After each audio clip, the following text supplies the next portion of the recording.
On Monday, in Pasco County, Florida, a 6-year boy inspired by watching NFL football got a lesson in civics after he took a knee during the Pledge of Allegiance. Eugenia McDowell, the mother of the Wiregrass Elementary School student, was contacted by the teacher with a text message, reading, "I just wanted to let you know that this morning when it was time to do the Pledge of Allegiance, your son went down on one knee.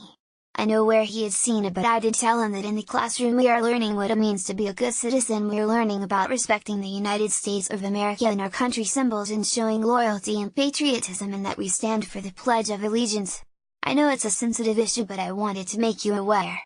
Thanks." McDowell then went on the warpath, contacting the media about the incident. She emailed the school requesting a meeting with the principal.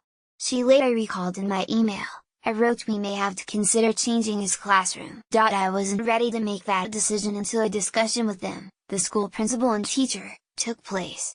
I wanted an apology to my son in the same manner that she called him out for kneeling. I also wanted to know if she would be remorseful. If she demonstrated that, then I would have been okay with him remaining in her class." McDowell met with the principal on Wednesday but sans the teacher, prompting McDowell to accuse the teacher of avoiding the meeting because the teacher felt McDowell attacked her in the media. A school spokesperson said the reason for the teacher's absence was that she had not been invited by the principal. McDowell defended her son to Fox 13, insisting, "He was influenced by what he saw over the weekend, the conversations we were having. When he demonstrated what he did, he took a knee and he put his hand over his heart." She took issue with a text message sent by the teacher, asserting, "It immediately caused him to think again about ever expressing himself in a way that would be different than how other people are expressing themselves." McDowell told ABC, "What he did was have a difference of opinion. He was not being disrespectful. He was silently protesting and exercising his constitutional right.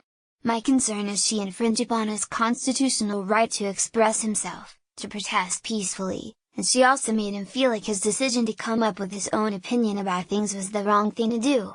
Pasco County Schools spokeswoman Linda Cobb told ABC, "Our policy, and state law, for that matter, requires that a parent submit a request in writing that their student be exempted from participating in the pledge."